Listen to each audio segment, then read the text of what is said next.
Hello everybody, my name's Tyler. Welcome to a little review session of the wired controller for the Switch. I currently got the Zelda one, baby. Look at that. Beautiful, beautiful. PlayStationVideoGames.com is going to give you a quick hot review of what we got going on here. Now, as you can see, no wire to it right now. That does come with a 10-foot long wire, but I just wanted to show you guys that it comes with a micro USB port. Which does mean that if you want to mess around, you could potentially make this wireless. But, you know, that's up in the air. It does not have an internal battery for obvious reasons because it's supposed to be a wired controller. And I also want to point out that there is no, gyroscope in it. No gyro, whatever you want to say the word is. So when you want to do aiming or anything like that, you're kind of screwed over unless you want to use direct controls. Now, let me show you a little bit more of this. You see, got a Link from Breath of the Wild shooting an arrow. It's the old from the original trailer that they had a release for it, but shocker, I guess. Got a bit of gold going on right here. Got a bit of slack, sleek, shiny, black matte feel to it. Can't feel the pattern or design. Everything is as smooth and crisp as you can get. Buttons do feel kind of cheap, just a little cheap. Trigger buttons also are definitely hard plastic, nothing to mess with, and they do have some nice spring feel to them. Very good spring feel to it. Now, I also want to point out that it looks and is almost similar shape to the Pro Controller. I want to point out that the wired controller is considerably lighter for obvious reasons, but you know how that is.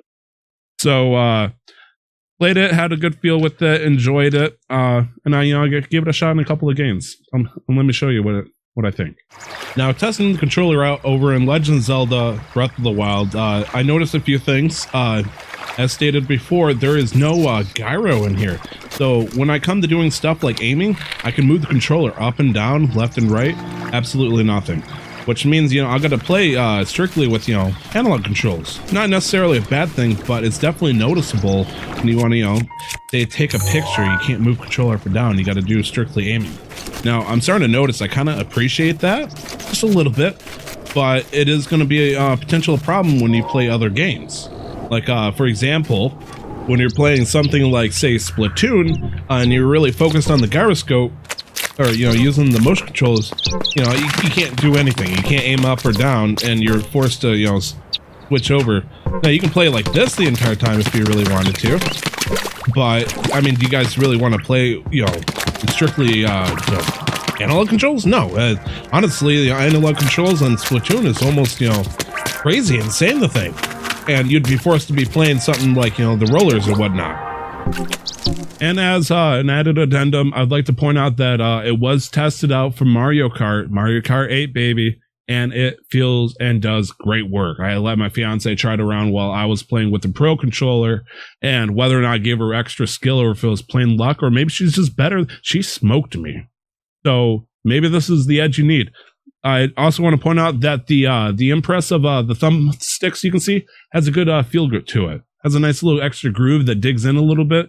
You don't really see that as much in the Pro Controller because it concaves outwards versus inwards. So it's good for button placement, moving around. It's a really good, very good feel good controller. Anyways, thank you guys for listening. I know it was a very short review. I just want to let you guys know it's worth it for $30, maybe. I really couldn't tell you if it was worth it or not. It has a good distance from the TV, so you don't have to worry about charging your Pro Controller if you want to do it that route. But it's only $30 cheaper, $40 cheaper than the Pro Controller. You got to weigh the odds and evens. Which one's worth it? Anyways, I'll see you guys in the next one. Thank you very much. Bye bye.